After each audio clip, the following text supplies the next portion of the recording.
बात कर रहे हैं आज पेश हुए आम बजट की, और इसमें सबसे बड़ा टॉकिंग पॉइंट बना हुआ है वो तथाकथित कर में राहत की। 7 लाख तक कोई टैक्स देने की जरूरत नहीं, लेकिन ये नई व्यवस्था के तहत है। पुरानी व्यवस्था में जस का तस जैसे टैक्स देते थे वो आप देते रहेंगे। गोपाल केडिया भी मेरे साथ जुड़ गए हैं। गोपाल भाई, थोड़ा सा आप अपना नजरिया इस पर पेश कीजिए। ये ऐसा कंफ्यूजन होता है, आम आदमी उछलने लगा था, हमारे न्यूज रूम में तालियां बजने लगी थी कि अरे वाह वाह 7 लाख रुपए तक तो अब कोई टैक्स नहीं लगेगा। हुआ क्या है? बदला, जो बदलाव हुआ है वो कितना बदलाव लेकर आएगा?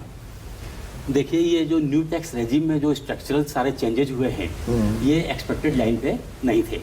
हम लोग शुरू से प्लानिंग कर रहे थे कि जो ओल्ड रेजिम में जो इन्वेस्टमेंट का लिमिट होता है, टीसी होता है, थ्रेशोल्ड लिमिट है, हाउसिंग इंटरेस्ट का लिमिट है, उसमें कुछ छेड़छाड़ होगी या नहीं होगी। लेकिन इन्होंने पुराने जो रेजिम है उसमें कुछ भी चेंजेस नहीं किया। नए रेजिम में जो चेंजेस किए, नए रेजिम में चेंजेस इस तरीके से किए, चूंकि उनको करना मेरे को लगता है कि मजबूरी हो गई थी, क्योंकि पिछले बार 7.5 करोड़ रिटर्न फाइल हुई है और 7.5 करोड़ में आपको जानकर आश्चर्य होगा तो केवल 5 लाख रिटर्न न्यू रेजिम में फाइल हुई है, केवल 5 लाख रिटर्न। और चूंकि ये फाइनेंस मिनिस्टर का ड्रीम प्रोजेक्ट है कि हमें एग्जम्पशन फ्री टैक्स सिस्टम को लागू करना है। नो एग्जेम्पशन फ्री, चूंकि इन्वेस्टमेंट टैक्स अथॉरिटी जो है इनका काम टैक्स वसूल करना है, न कि दूसरी चीजों को प्रमोट करना है। 1,03,000 से ज्यादा करोड़ का एग्जेम्पशन कॉर्पोरेट हाउसेस को दे देती है सरकार। 10,09,513 करोड़ बट्टे खाते में डाल देती है सरकार। उसमें भी मेरे को मिल रही एग्जेम्पशंस में पेट में दर्द होने लगता है। उसमें भी कॉर्पोरेट लेवल पर जो है 15% टैक्स की जो स्कीम आई है वो एग्जम्पशन फ्री स्कीम है। एग्जैक्टली 15%। तो जिस तरीके से कॉर्पोरेट सेक्टर में 15% की स्कीम आई है, यहाँ पर जिस तरीके से स्लैब बनाया गया, स्लैब में तो यहाँ ये सारी हमारी एग्जेम्पशंस ही हटाने की तैयारी हो। हाँ जी, ये पूरी एग्जम्पशन हटाने की तैयारी हो रही है। तो यहाँ ताली बजाने की नहीं, थोड़ा सा विचार करने की जरूरत पड़ रही है। आज के दिन जो मेंटेलिटी है, जो स्टार्टअप में लोग आ रहे हैं या नए लोग आ रहे हैं, वो इन्वेस्टमेंट पर ज्यादा जोर नहीं देते, टैक्स सेविंग इन्वेस्टमेंट पर तो ज्यादा जोर एकदम नहीं देते। अभी अगर जो डीएनए होता है ना, जो एक नस्ल की हिंदुस्तानी पुराने लोगों का है, वो पुराने लोगों का है। नहीं, मैं गलत हो सकता हूं। हिंदुस्तानी नस्ल की तासीर है, माँ बाप का भी ख्याल रखते हैं, भविष्य का ख्याल रखते हैं, बच्चे साथ रहते हैं। ऐसा नहीं है ये अमेरिका नहीं बना, 18 के बाद बच्चे को छोड़ दिया तो भविष्य की प्लानिंग होती है। बिना प्लानिंग के चलते ही तो ये एग्जेम्पशंस मिल रही थी। घर भी खरीदेगा, LIC भी लेगा, या यूलिप लेगा, या मेडिकल इंश्योरेंस कराएगा, ये सारी भविष्य के लिए ही तो थी। तो ये सारी चीजें होती रहेंगी, लेकिन टैक्स सिस्टम को इसका माध्यम बनाना आज के समय में, जो पुराना जो सिस्टम आया था 1961 में आया था, उस समय इन चीजों की जरूरत थी। आज के दिन हम बहुत साल आगे आ चुके हैं, नए न्यू टैक्स कोड लिखने की बात आ रही है। तो इसमें ये न्यू टैक्स रेजिम में अभी जो चेंजेस किया है ये एक वेलकम स्टेप है, और इसमें बहुत ज्यादा दिल खोलकर उन्होंने चीजों को दी है। लोग जाएंगे, लोग जाएंगे, अब लोग जाएंगे। चूंकि होता क्या है कि पहले जो कंपैरिजन था, पहले कंपैरिजन में हम लोग दोनों तरीके से टैक्स कैलकुलेशन तो 7 लाख तक ही तो पैसे बचेंगे, उसके ऊपर थोड़ा बच रहे हैं। उसके ऊपर तो उल्टा ओल्ड पेंशन नहीं, ओल्ड टैक्स रेजिम में मुझे ज्यादा फायदा है अगर मैं बना रहा हूं। 10, 15, 20, 25, 30 लाख की मेरी टैक्स रेजिम में केवल 10 लाख के बाद 30% की लिमिट चालू हो जाती है। न्यू टैक्स रेजिम में 15 लाख के बाद 30% की स्कीम चालू हो जाती है। पर एग्जेम्पशंस का फायदा भी तो हाँ, एग्जेम्पशन का फायदा है। 4.5 लाख तक की एग्जेम्पशन ले सकते हो। आपके पास ऑप्शन है ना, आपके पास ऑप्शन है। आप दोनों रेजिम में कैलकुलेशन कीजिए, जिसमें टैक्स कम आता है यू पे द टैक्सेस, लेकिन सेविंग्स को इनकम टैक्स के माध्यम से बढ़ावा देना। जिसको सेविंग करनी है वो सेविंग करेंगे, उनके ब्लड में है, वो सेविंग करेंगे। जिसको घर परचेज करना है वो घर परचेज करेंगे। इनकम टैक्स को उसका इंस्ट्रूमेंट बनाने की जरूरत नहीं है। इनकम टैक्स एक्ट को पर मतलब ढोल बजाने की भी जरूरत नहीं है ना, ऐसा मतलब कुछ दिया नहीं है सुनील भाई सरकार ने। इसको थोड़ा सशक्त कर दिया गया है ताकि लोग इसमें आए, पहले उसमें नहीं आ रहे थे। एक बात में हमेशा मैंने पिछली बार भी कहा था, जैसे पिछली बार जब नई रिजीम आया तो स्टैंडर्ड डिडक्शन नहीं दी थी एम्प्लॉइज को। हमने कहा था कि आपने ये कैसा न्याय कर दिया। इस बार स्टैंडर्ड डिडक्शन की वापसी कर दी। नई रिजीम में भी आपको स्टैंडर्ड डिडक्शन दे रहे हैं।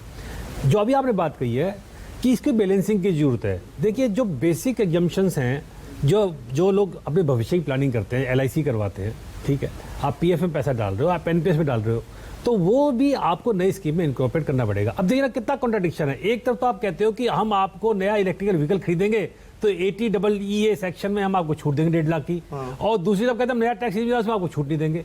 भाई आप खुद ही तो प्रमोट करो ना इलेक्ट्रिकल व्हीकल को, और फिर ये तो कॉन्ट्राडिक्शन हो गया। ये तो कॉन्ट्राडिक्शन हो गया। आपने एक स्कीम लेके आए TEE में कि आप नया मकान खरीद रहे हैं 45 लाख रुपए तक का दीनदयाल उपाध्याय स्कीम में, तो 1.5 लाख की एडिशनल छूट दे देंगे, और एक तरफ कह रहे हो कि आप छूट क्लेम ना करो। और 7 लाख तक की जिसकी आमदनी है वो वैसे भी कहाँ टैक्स कुछ ज्यादा बढ़ रहा था। अगर वो 2 लाख रुपए तक की छूट ले रहा था तो वैसे भी वो 0 पे था, ऑलमोस्ट 0 पे वैसे भी थे वो लोग। अगर जो ETC में 1.5 लाख और 50,000 NPS ले रहा था तब भी वो 0 पे था। नहीं, मैं न्यू पेंशन वाली में भी लगा लो तो उसका कितना पहले दे रहा था वो। नहीं, अगर आप फिर तो पहले 5 लाख तक की ना। हाँ, पहले तो में भी मतलब वो 2 लाख पे ही तो 40,000 पे दे रहा था। फिर तो 40 क्या 52,500 रुपए देगा ना। फिर तो 52,500 किस लिए देगा? 12,500 पुराने भी जुड़ जाते थे ना। अच्छा, तो अब लोगों के लिए कॉम्प्लिकेटेड काम है। अपने टैक्स एक्सपर्ट के पास जाइए, उनसे समझिए कि मुझे नई स्कीम में फायदा है, या केडे साहब ने कहा या पुरानी स्कीम में, आपको कैलकुलेशन करनी पड़ेगी। पर मेरा सुझाव रहेगा वित्त मंत्री जी को कि अगले बजट में इसको थोड़ा सा बैलेंस और कर लिया जाए। जैसे आपने अगला तो अंतरिम बजट आएगा, फिर किसकी सरकार और क्या नीतियां, वो अपने आप कहीं ना कहीं अटक जाएंगी। पर इसमें देखिए LIC का बड़ा जिक्र आ रहा है, और आजकल LIC वैसे भी चर्चा में है मुकेश भाई, है ना। वो हिंडनबर्ग वाला मामला चल रहा है, LIC के भी पैसे अटके हुए हैं अडानी समूह में। तो ये अब LIC, आप नई टैक्स व्यवस्था में जाते हैं, मतलब सरकार अपनी ही एक संस्था के बारे में आपको क्या ये कह रही है इनमें पैसे लगाने की जरूरत नहीं, या LIC इनसे मत खरीदो। और LIC आप जो खरीद रहे हैं, अभी तक जो मैंने खरीदी हुई है उसका जो पैसा मिलता है मुझे, उसकी समय अवधि पूरी होने पर मुझे टैक्स नहीं देना होता। अब उसमें भी एक और बदलाव ले आए, गलत तो नहीं कह रहा हूँ? संदीप जी बिल्कुल ठीक कह रहे हैं आप, लेकिन उसमें थोड़ा सा एक कैच ये है, और थोड़ी अच्छी बात भी शायद ये है कि आपकी जो पुरानी LIC पॉलिसी चल रही है ना, तो पॉलिसी का एक सिस्टम है LIC का, लाइफ इंश्योरेंस की जो पॉलिसी है, कि उनमें जब आपने पॉलिसी ली, पूरे टर्म में जितने भी आपके टर्म है, उस पूरे टर्म में वो जो सिस्टम है वही रहेगा, कोई टैक्स में बदलाव उस पर इंपैक्ट नहीं करेगा।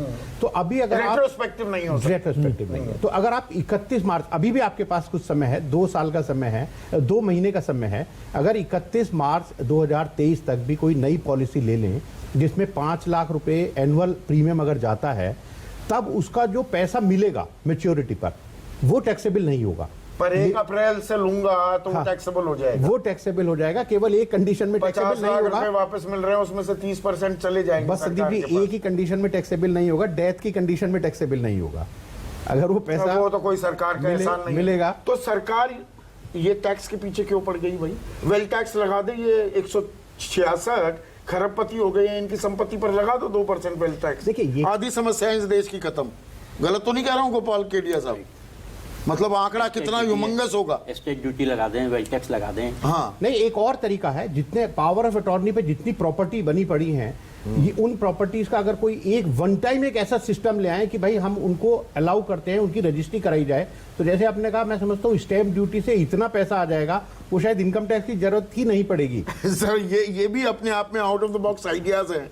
और सुरेश रहेजा MD हैं, रहेजा ग्रुप के, राजीव कपूर MD हैं स्टील बर्ड हेलमेट्स के। अब वो हमारी इस चर्चा को लेकर, रहेजा साहब थोड़ा परेशान तो नहीं हो रहे कि ये क्या बात करने लगे, तो हमारे ऊपर वेल्थ टैक्स और न जाने क्या क्या लगवाने की बात करने लगे, अपने 2-4 लाख की थोड़ी सी बचत कराने के चक्कर में।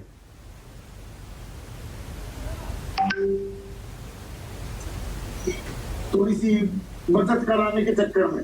नहीं, ऐसा नहीं है, लेकिन मुझे एक चीज का थोड़ा सा ये हो रहा है कि रियल एस्टेट को इंडस्ट्रियल स्टेटस नहीं मिल रहा है। हाँ, वो बहुत जरूरी है सर, इसको इंडस्ट्रियल स्टेटस देना। रियल एस्टेट को इंडस्ट्रियल स्टेटस नहीं। सर आपके ऑडियो में दिक्कत आ रही है, आप टीवी सुनकर अगर बोलेंगे 8 सेकंड का लैग हो जाता है, उसमें ना आप कुछ बता पाएंगे ढंग से और ना दर्शक कुछ समझ पाएंगे। पर राजीव भाई कैसे देख रहे हैं आप बजट को? इतने हम रहेजा साहब का कराते हैं ऑडियो ठीक। बजट तो बहुत ही शानदार है, बहुत ही शानदार। देखो, सारे लोग, खास बात क्या लगी आपको? आप ये देखिए कितना इंफ्रास्ट्रक्चर पे जी इन्वेस्टमेंट हो, कोई मुकाबला है इस बात का। जो अभी आप देख रहे हैं भारत में हर जगह कितनी इन्वेस्टमेंट हो रही है इंफ्रास्ट्रक्चर पे। ऐसी सरकार से बड़ा तो कोई बायर ही नहीं है ना। सरकार जितना निवेश करती है उतना रोजगार पैदा होता है, उतनी कंजम्पशन बढ़ती है, ठीक है ना, उतनी ही कलेक्शन बढ़ती है। तो सरकार से बड़ा कौन है बायर? कोई भी नहीं। जितना इंफ्रास्ट्रक्चर के ऊपर सरकार खर्च रही है, इससे रोजगार तो बढ़ना ही है। अब सब कह रहे हैं कि रोजगार की बात नहीं करी गई बजट में, पर जब सड़कें बनेंगी, हॉस्पिटल बनेंगे, यूनिवर्सिटीज बनेंगी, एयरपोर्ट्स बनेंगे, तो वो सारे कौन बनाएंगे? वो तो लोग ही बन रहे बनाएंगे। हैं राजीव भाई। तो बेरोजगारी दर 8.3 पर क्यों है? शहरी इलाकों में 10% से ऊपर। ये बात जरूर है कि हमारा जो मैन्युफैक्चरिंग हब है, हमें उसे और स्ट्रांग करना चाहिए। हाँ। ऐसे ही हम सारे जितने बड़े बड़े ग्रुप है ऑटोमेशन की तरफ जा रहे हैं। सरकार को चाहिए कि वो जो मैनुअल काम करने में लेबर ओरिएंटेड यूनिट्स हैं, उनको सब्सिडी दे, ताकि लोग मैनुअल वर्क की तरफ ज्यादा जाए, उनका उसकी तरफ रुझान हो। अब मूर्ति बनाने पे 28% जीएसटी है जी, आप बताओ, अगर मूर्ति बनाने पे 5% जीएसटी कर जाए, मूर्तियां भी सस्ती होंगी और रोजगार भी कितना नहीं नहीं, ये गुड एंड सिंपल टैक्स होना था। जीएसटी 5 साल क्या 5.5 साल हो गए इसे लागू हुए, अभी ये गड़बड़ शड़बड़ टैक्स है। कितने स्लैब हैं? आज तक ये गुड एंड सिंपल टैक्स बन पाया? ऐसे ही देखा जाए तो टैक्स तो बहुत ही सिंपल है जी। सबसे पहले तो एक्साइज, वैट, सीएसटी, स्लैब, इतने स्लैब की जरूरत है? या जीएसटी की भी काट निकाल ली? अब बहुत सारे कारोबारियों ने तो जीएसटी की भी काट निकाल ली। वो तो देखो जी, कहते हैं ना कुछ तो हमारे देश में होएगा, क्योंकि हमारे यहाँ लीगल इतना स्ट्रांग नहीं है। अगर हमारे लीगल स्ट्रांग हो जाए आज, अगर कोर्ट्स बढ़ जाएं, वकील बढ़ जाएं, जज बढ़ जाएं, ठीक है ना जी, तो हमारे यहाँ बेईमानी नहीं होगी। अगर हमारे यहाँ भी साल के अंदर 1 साल में केस को रफा दफा करा जाए, खत्म किया जाए, क्लोज, तो बेईमानी कोई करेगा ही नहीं जी। तो हमारे यहाँ प्रोसेस का सरलीकरण भी दिखा आपको बजट में राजीव भाई? हाँ जी, प्रोसेस का सरलीकरण, जो ये बहुत ज्यादा है, नुक्ताचीनी, रोड ब्लॉक्स, परमिशंस, इजाजतें, उनका सरलीकरण दावा कर रही है सरकार, और सरलीकरण करने की भी बात की गई है। वो जमीन पर भी उतरता दिखता है आपको? आगे से तो जी बहुत कुछ बहुत बेटर हो गया ना जी। पहले आप देखो कितने पेपर वर्क, कितने कागज, अब तो डिजिटाइजेशन होती जा रही है। बहुत फर्क आ गया जी देश में, इतना फर्क आ गया। अभी तो आप खैर कृषि की भी बात कर रहे थे, पर जी मैं तो हमारे 20,000 डीलर है जी गांव में, वो सब मुझे बताते हैं कि ग्राउंड लेवल पे कितना काम कर रही है सरकार, इवन किसानों के लिए कितना काम कर रही है। काम तो बहुत हो रहा है जी हमारे देश नहीं, में। काम बहुत हो रहा है। एक चीज बताइए, क्योंकि आप स्टील बर्ड हेलमेट्स बनाते हैं, ये हाँ जी। आर्थिक विषमता जो है, बहुत से लोगों का कंसर्न है कि अमीर और गरीब में खाई बढ़ती जा रही है। यहाँ पर देश में धड़ल्ले से मर्सिडीज और पजेरोज और ये बड़ी बड़ी कारें, रोल्स रॉयस भी और बीएमडब्ल्यू भी, ये तो सीधा लोग उठा रहे हैं। मोटरसाइकिल की सेल 2013 के लेवल पर आ गई है। हीरो होंडा के सीईओ बोल रहे हैं मोटरसाइकिल बिकनी मुश्किल हो रही है, हाई एंड कार्स धड़ल्ले से बिक रही हैं देश में। क्या ये एक समस्या आ गई है? ये बात आपकी बिल्कुल सही है जी, पर आप ये देखिए, हम 140 करोड़ जनता है जी, 140 करोड़। अगर 1% भी अमीर हम आदमी हमारे देश में हो तो कितना बड़ा व्यापार है जी, आप इसको भी तो देखें। तो कितने लेकिन ज्यादा अभी गरीब हम हैं, ये भी तो फिर दूसरी पलट के तस्वीर ये हो जाती है। अगर आप ये देखें, जो इटली में 6 करोड़ गाड़ियां जी, अभी तो हमारे पास 6 करोड़ गाड़ियां तो कई सालों में नहीं होगी। अभी हम बहुत पीछे, अभी हमें बहुत अभी दूर बहुत जाना है। पीछे हैं। और सुरेश रहेजा साहब से कनेक्शन कट गया था, पर आप चिंता जाहिर कर रहे थे रियल एस्टेट सेक्टर को लेकर, जो मंदी की मार, कोरोना की मार सब झेली और लागत जो बढ़ गई। हाँ जी, रोड़ी, सीमेंट, सरिया, हर चीज के दाम बढ़ गए हैं। आप थोड़ी सी निराशा जाहिर कर रहे थे कि ये चीजें एड्रेस होती नहीं दिखी। हाँ जी, क्योंकि सबसे बड़ी बात तो ये है कि देखिए सारी चीजें महंगी हो गई हैं, लेकिन प्रैक्टिकली कोई फ्लैट्स के या रियल एस्टेट प्रॉपर्टी के प्राइस नहीं बढ़ रहे हैं। जमीनें जरूर महंगी हो रही हैं, लेकिन कंस्ट्रक्टेड प्रॉपर्टी जो है ना, वो कोई ऊपर नहीं जा रही इतना। सबसे बड़ी बात है, बिल्डरों के पास पैसा है नहीं। आप देख ही रहे हो कितनी एडवर्स उनके खिलाफ सारी मीडिया चल रहा है, कोर्ट्स चल रही हैं। अभी सबसे बड़ी बात है, उनके पास इंडस्ट्रियल स्टेटस नहीं है, उनको बैंक से पैसा नहीं मिलता, उससे सबसे बड़ी दिक्कत होती जा रही है। मैं मानता हूँ कि कैपिटल एक्सपेंडिचर 10 लाख करोड़ बहुत बड़ा है, it is very good, it will help. Infrastructure भी बढ़ाया है, उससे भी बिल्डरों को कुछ शांति मिलेगी, और काम मिलेगा। अगर मान लिया फ्लैट नहीं बेचते, काम तो कर लेंगे इंफ्रास्ट्रक्चर में, कहीं पे कोई कन्वेंशन सेंटर बन रहा होगा, कुछ बन रहा होगा, they will at least employ their staff and their labor and their expertise in developing that infrastructure. नहीं, आपका सेक्टर जो है सुरेश रहेजा साहब, ये बहुत बड़ा employment churner and employment generator भी सबसे है। बड़ा एम्प्लॉयमेंट का सेक्टर है। हाँ, तो जब हम रोजगार की बात करते हैं, अपने डेमोग्राफिक डिविडेंड की बात करते हैं, इस सेक्टर को तो प्रोटेक्ट करना होगा। बिल्कुल करना होगा सर। और कितने इन्वेस्टर्स का पैसा फंस गया है बिल्डर्स के पास, वो निकलेगा कैसे? निकलेगा और क्या? सर- ये नोएडा की मैं आपको बता रहा हूं, 77 ऐसी सोसाइटी हैं, मैंने अथॉरिटी में रिकन्फर्म किया, रजिस्ट्रेशन नहीं हो रही है।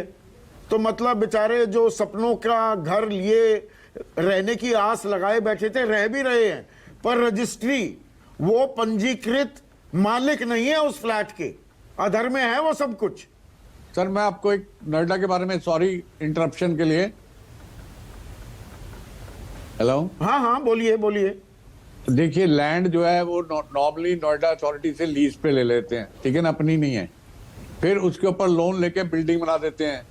फिर आप अपना लोन लेने के लिए घर, आप SBI HDFC से होम लोन ले लेते हैं। एक फ्लैट पे 3 लोन है, 3 कैसे होगा? इन चीजों को भी और- सिंप्लीफाई करने की जरूरत है। रियल एस्टेट सेक्टर, वो उसमें थोड़ी निराशा है। तो ये बजट जो है ना भाई, बही खाता ही तो होता है, और सरकार के पास कोई जादुई चिराग तो है नहीं कि रगड़ दिया अलादीन का चिराग और पैसों की बरसात होने लगी। जितने पैसे हैं कुल मिलाकर देश में, उसका ही आवंटन होगा अलग अलग सेक्टर्स के हिसाब से। तो कहीं खुशी, कहीं गम भी है। चर्चा आगे बढ़ाएंगे, अभी के लिए मेरे साथ इतना ही। नमस्कार। presented by LIC हर पल आपके साथ।